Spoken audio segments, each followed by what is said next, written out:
Hi everyone, this is Vishal Sachdev here, and we have Beth and Victoria from Grainger with us for taking some questions from you. We have some questions on the forums that you have already put up there, and I've shared that with both of them. So what we'll do is we'll just chat a little bit about one interesting article we saw, rather I saw on, shared on Twitter by somebody about the trends in display versus search advertising, and then have Beth and Victoria share any other trends they see in sort of, in their field of expertise. And then we'll move on to some of the questions. And I see some questions already popping up on the Q&A screen as well on the Hangout. So feel free to use that as well as we go through the Hangout. So first off, Beth and Victoria, welcome, and thank you for taking the time to chat with our students. Some of these students have, almost are close to finishing, and we have a few, about 10, who have already finished. So we are seeing a lot of diversity in the sort of the campaign plans they're giving. So hopefully some of those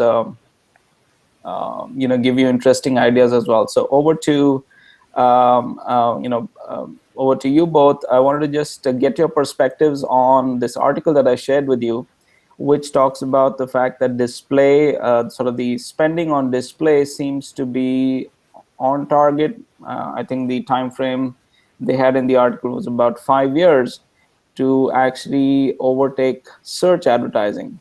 What are your thoughts on those kind of numbers?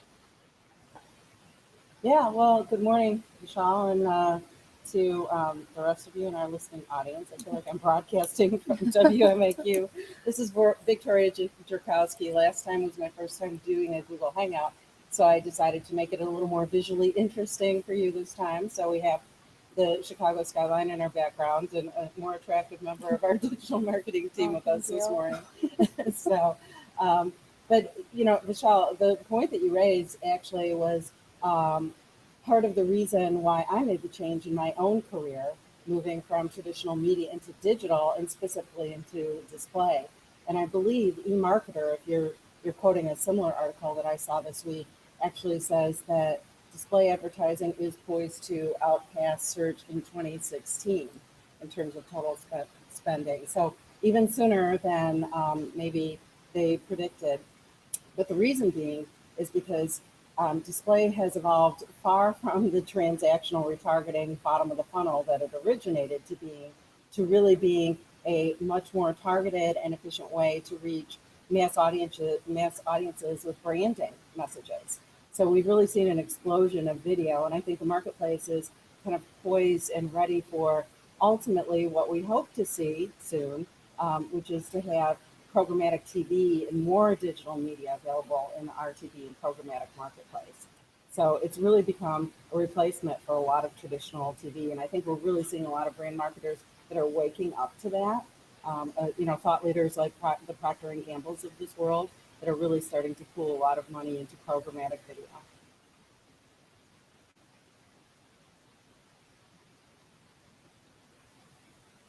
I always forget to unmute myself. I know another sort of convergence we've seen happening with traditional video programming moving to the internet, and I am one of the people who sort of cut the cord and moved all my viewing through the internet. How does that? And I don't have a sense of to what extent ad buying on that medium is programmatic. Could you give some insights into that? Yeah, well, the really big media companies like Comcast and NBC, for instance, are recognizing that they need to embrace the programmatic marketplace before they're forced to. And so they're starting to do larger, what we call private marketplace deals, PMPs, where they do upfront deals much the way that we would have with broadcast or network TV back in the day. They're now doing that with programmatic video. So advertisers are able to go in and they're able to cherry pick, the big tent poles of TV viewing, for instance. So the Academy Awards, Super Bowls, not Super Bowl yet, but a lot of the big event TVs that are the events that do very high ratings, they're able to purchase upfront now as part of a private marketplace deal. And soon more inventory will be available that way.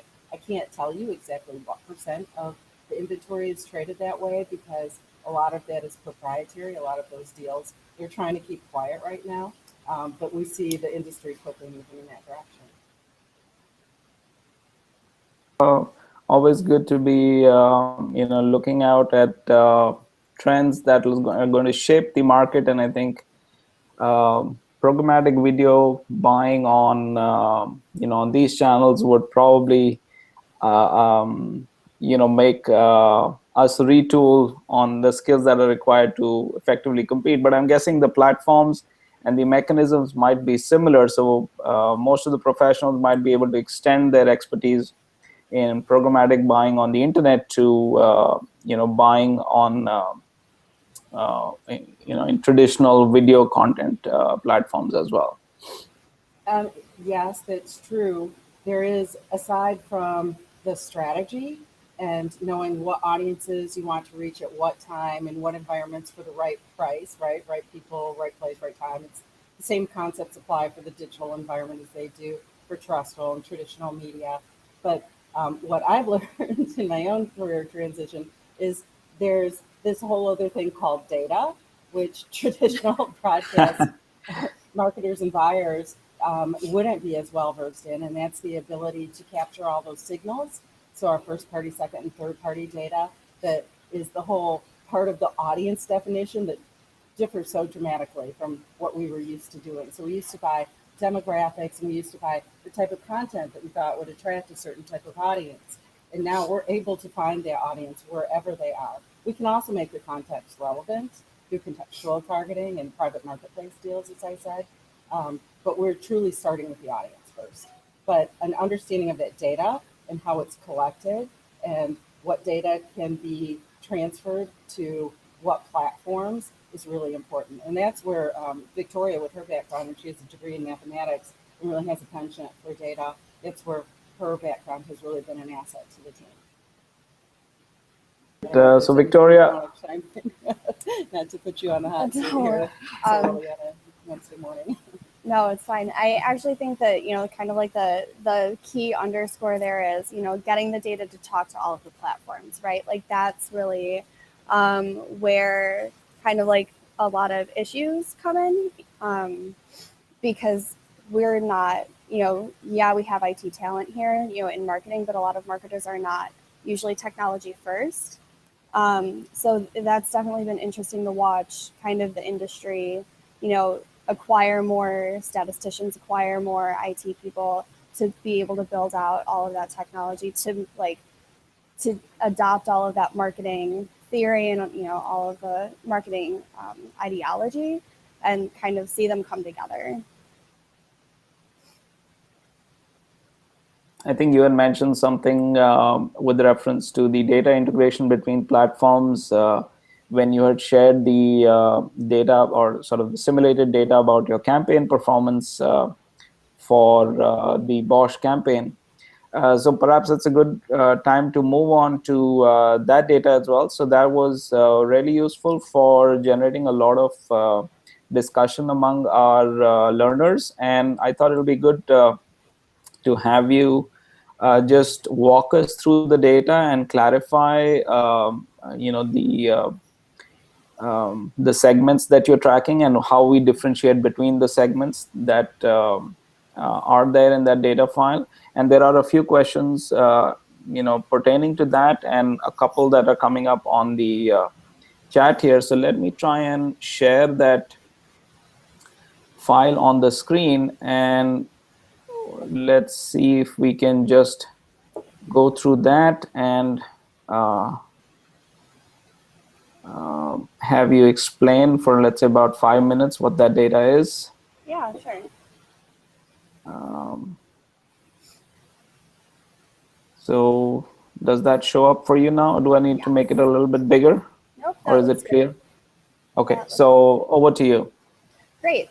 So there seem to be a lot of questions about, like what exactly are these segments? Like where, how are they defined? So I just kind of want to clear up, these are not necessarily mutually exclusive segments because of the platform issues that we know that we have, right? So there's, you know, between all of these various platforms, every time the pixel fires, it has to be able to talk to a server. If that server doesn't get the signal in time, if there's a delay, if something gets lost, then whatever that pixel was sending is gone forever.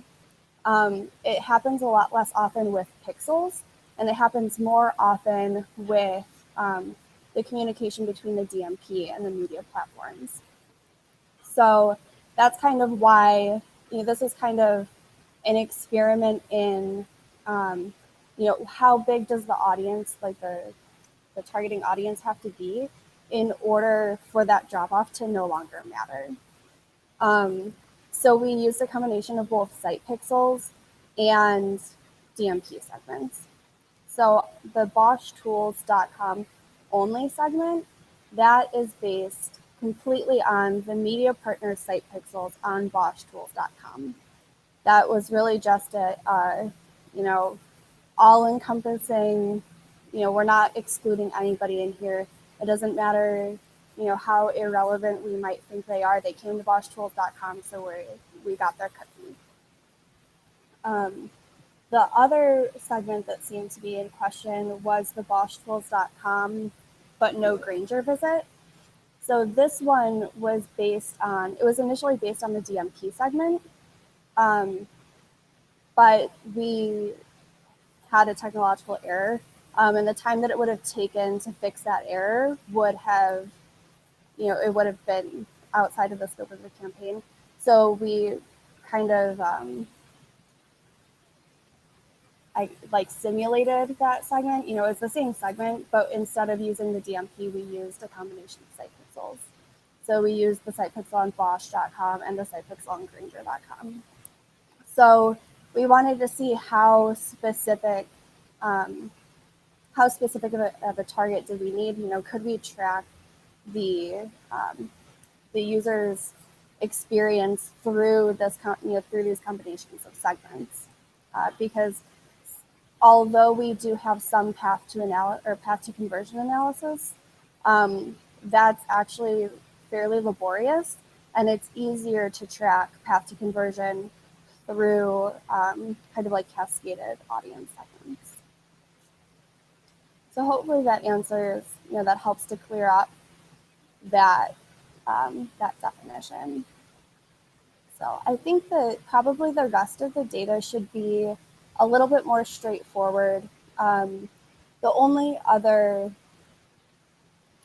nuance, I guess, about how this campaign was set up was that we really wanted to optimize to people who were actually purchasing Bosch products, because we use these site pixels for so very many things. They're not set up front to collect or to focus on certain data. So for example, although we can see everybody's SKUs in a cart, all of the items that they're ordering, we don't usually segment out based on that. We don't usually optimize to people who have bought certain things. But in this campaign, we decided to because of the specific brand focus. We filtered out all of the orders that only had some Bosch item in them.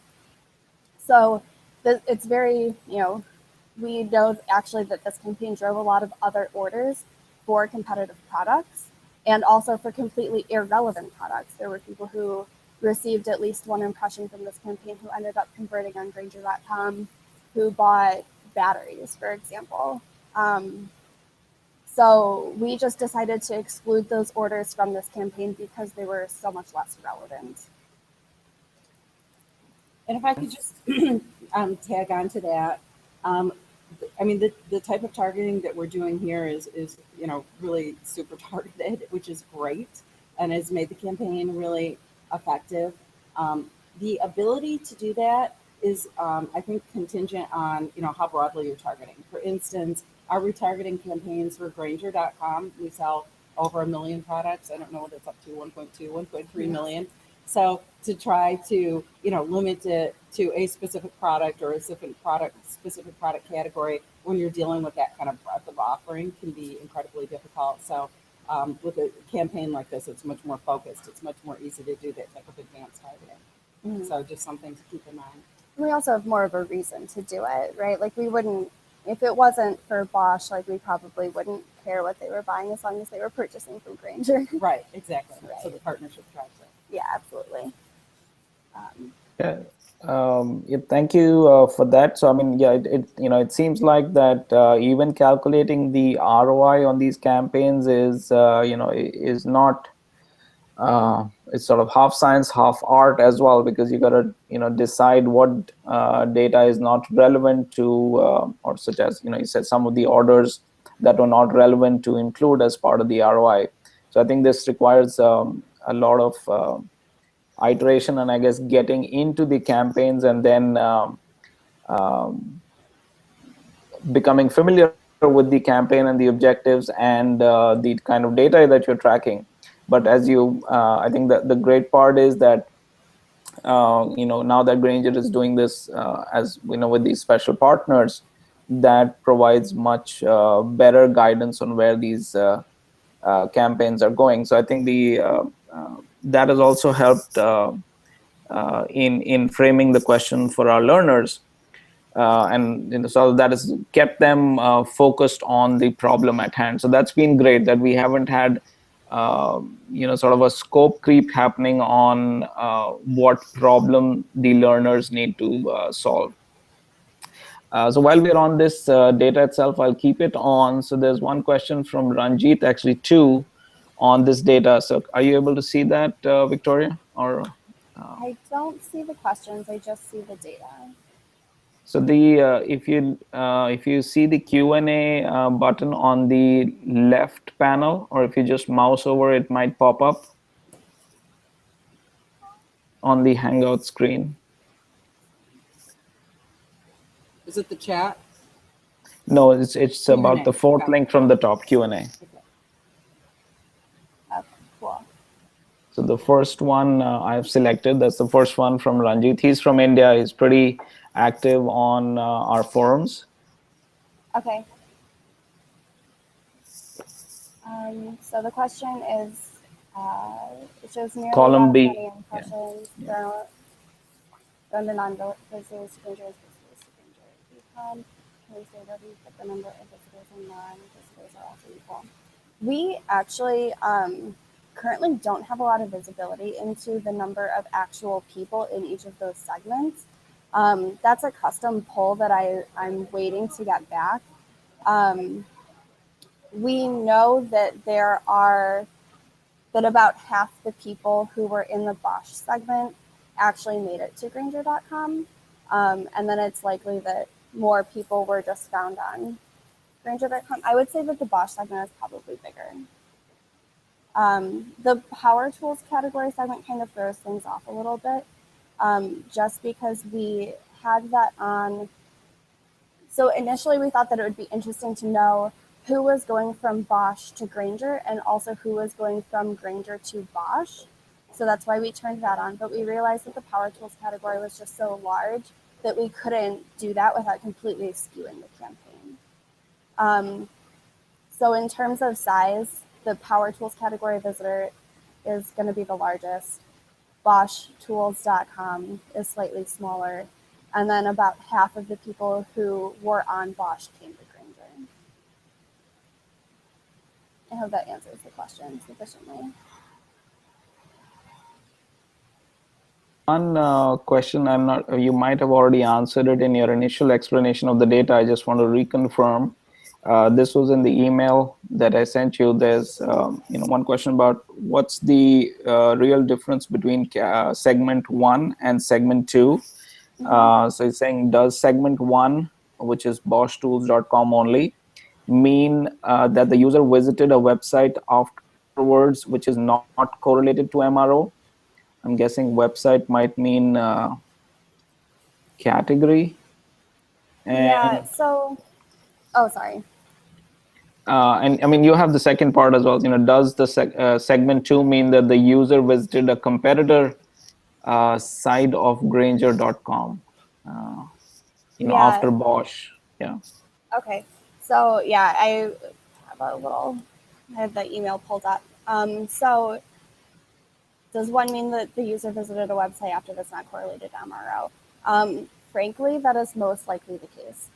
We don't Okay. have a ton of information about.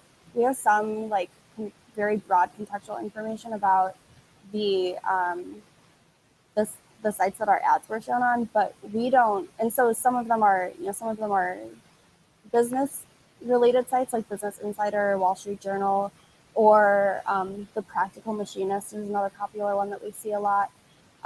So there are a lot of sites like that we do serve media on, but there are also sites like IGN.com that we serve media on because we are trying to be user focused. We want to be wherever the people are. So unfortunately, we don't have visibility into any site that we haven't served media on. So it's very possible that, and maybe this gets into question two, it's very possible that these people went to homedepot.com or to any other competitor website, but we wouldn't know that unless we had served an impression there, and those sites don't serve media impressions directly on their site, typically. Thank you for that. I'm going to stop this screen share, and I might just be able to pull up the other questions on the screen after this. Let me just try that as well. So let me bring up, just hope I don't bring up the wrong screen. I got too many windows open.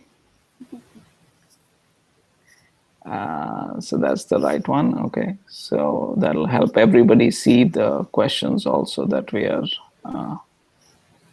Okay, so that is.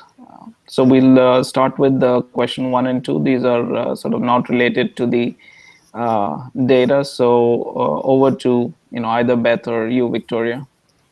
Yeah, I'll take the first one. Does Grainger do any social media display ads? If so, what social media websites do we use? Are these ads targeted differently according to the channels they're placed on? So Grainger does.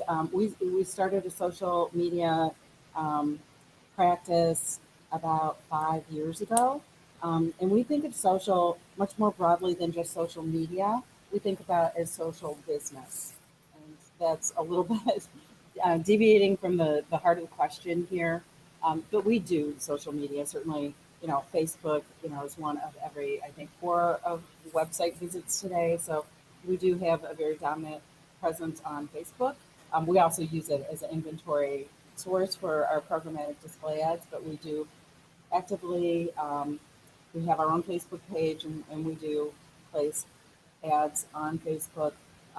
We've also done a little bit of LinkedIn, a lot of recruiting work on LinkedIn.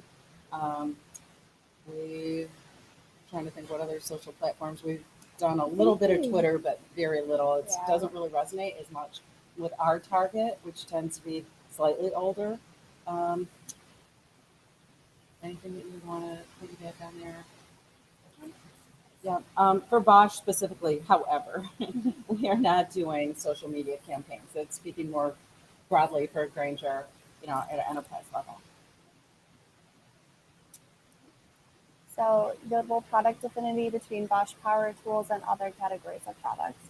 So this was something that I actually had to throw out to our product team, and I haven't heard back from them. So I don't know if there's product affinity in a very broad sense between Bosch Power Tools and other categories. But in this campaign specifically, the strongest affinity that we saw completely what made sense and was totally intuitive. It was between power tools and the fasteners category. And fasteners are things like screws and bolts and things like that. And then does Grainger monitor visitors in real time? We do so from a UX, from a user experience standpoint. So when users are coming to the site, we're looking at their browsing and buying behavior. We can engage them and click to chat. We have site personalization, so their experience on the site is going to be relevant to the data that we have collected from them. So to that extent, we do monitor visitors in real time. It doesn't dictate what we do off-site, but it does guide what we do with our visitors on our site. If that addresses that question, we can move on to number 4. Oh, I just wanted to add Okay, on to go the ahead. monitoring in real time. So from a display perspective, we could monitor visitors in real time, but we're not really so worried about what they do when they're on the site. We care what happens when they leave the site. So we monitor them in real, I would call it near real time, where we need to be less engaged with them in a very detailed way. So we do know when they have left in real time. Which is really kind of that's one of the major signals in terms of how we optimize our retargeting campaigns, of course, is because, we can optimize based on visited site in past hour, past 2 hours, 3 hours, past 7 days, past week. We look at all kinds of intervals for campaign optimization, depending on if we're looking to drive purchase or re-engagement, for instance. So that's a very important signal that we collect. So thanks for tagging on to that one. Yep. Could we assume that Grainger can display ads on GCOM for visitors real time, trying to lead them to purchase?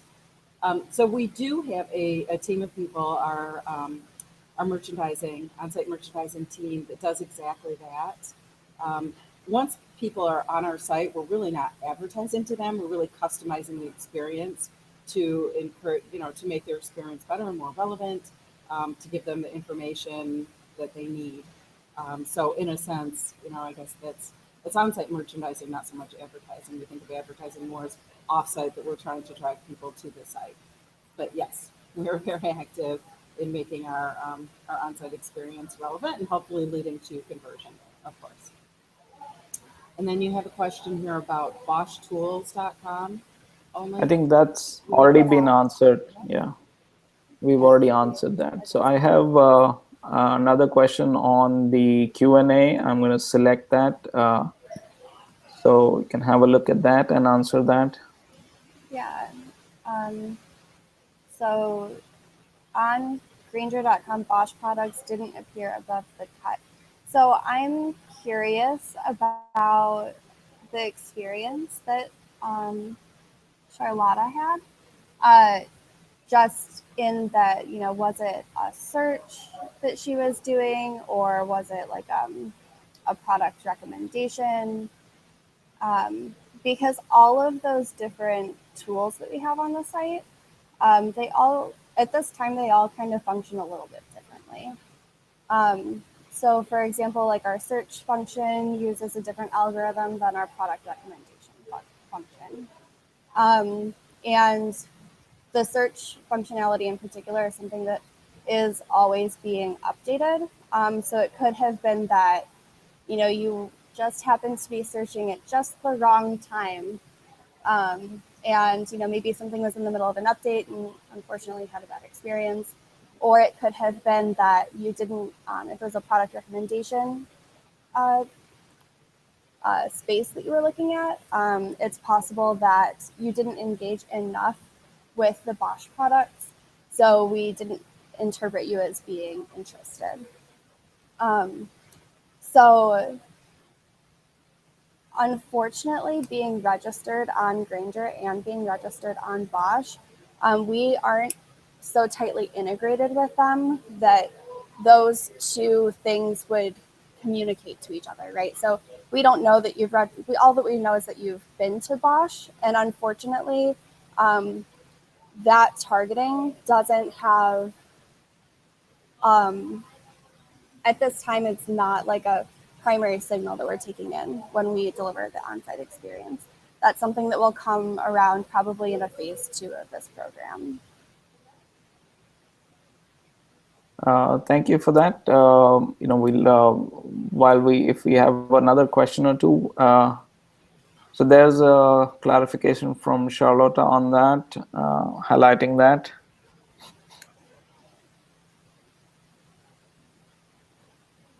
Signed up as a new client looking for power tools. So. Oh, that hasn't popped up on my screen. Okay, I'll just read it out. It says, she says she signed up pretending to be a new client looking for power tools. Saw a banner for Milwaukee, but none for Bosch, and even searching for Grainger choice. And she was on the site and clicked around for quite a bit. So I don't know how much time she spent off-site Okay. after that, but I mean, that would be, did she go to a Facebook page? Did she go to CNN.com? Did she go to MarthaStewartLiving.com? It would depend on where she went. And, um, we might not have bidded on her. I don't know if she has an EDU address or if that would affect. It shouldn't affect Okay. Having placed that cookie, but it sounds like, to me, it sounds like she's talking about her on-site experience. Yes. And so as I was trying to say before, I apologize if this wasn't clear, like that's something that we're working to integrate more into the on-site experience. It's not fully, it's not as accurate as off-site at this time. Yeah, I think so. And also you mentioned that's handled by the merchandising team as a separate, user experience component as well. Correct. Yep. So we don't have any more questions right now. I had one sort of getting a sense of what is the time frame for this campaign that you're doing with Bosch, and could you give us a sense of where this partnership is going, if you can? So this campaign in particular concluded just before Christmas. So Okay. I'm working on analyzing all the results now and kind of putting together some wrap-up decks, talking about how like the lift that we saw in Bosch sales, year over year, et cetera, et cetera. I would say that traditionally we've had a very close partnership with Bosch, and the success of this campaign and the willingness between the teams to work together has definitely strengthened that partnership. Okay.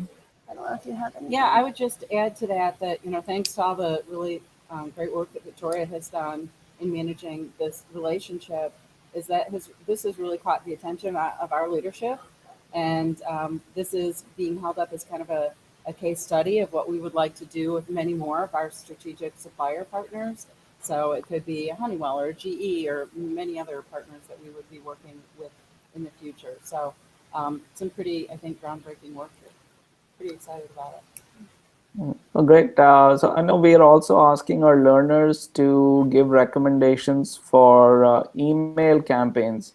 Have you started those yet, or do you have some sense of how that will fit into your partnership with Bosch? We have not started those yet. That's something that will be brought up in probably, like I alluded to, there will be like a phase 2 of this campaign. And we would like to start using more digital channels. So that's just something that's going to need to be strategized a little bit. Like, do we have a more specific audience? Do we want to target somebody other than power tools? What kinds of power tools messages have resonated with that audience in the past, etc. So Okay. definitely will be included in the future. Just don't know Well, how I'm yet. sure. I'm sure some of our learners' recommendations might be useful when you start planning the other platforms. That'd be awesome. We have one question from Joshua. He's also a very active user in our community. I'm just selecting that. I wonder if you can see that on the screen for you, or should I read it out? I can see that one. Okay. So do we have specific KPIs, and what would you consider as a micro conversion for this particular campaign? So since Bosch and Grainger both have sales goals to meet, we really optimize to ROI, or ROAS, or return on ad spend. So that would be our like main specific KPI. Other micro conversions might be, so for this campaign, it was registrations on Grainger.com. That's something that we're looking at as well. But in the past, we've also considered a click a micro conversion. Any sign of that somebody has actually engaged with the ad, or site landers actually has been another micro conversion that we've used in the past, that we might revisit in the future. Is how many people who received an impression actually landed on Grainger.com, regardless of whether or not they bought anything. Well, thank you for that. And Joshua, thank you for your questions and for your work in the community. I guess we don't have any more questions, so we'll close the session here. Thank you, Beth and Victoria. And I hope the learners, particularly with this data set that you gave has really helped them, sort of put a concrete thought behind what they're recommending. So thank you for that, and we look forward to sharing with you some of the submissions, or sort of the top submissions that the learners give us over the next few weeks. And we finish by Feb 7th, so we'll try and collate these submissions probably by the middle of Feb. So thank you, both of you. Thank you. Yeah, for thank having you. us. Look forward to hearing some fresh thinking from the learners, as you call them. Thank you.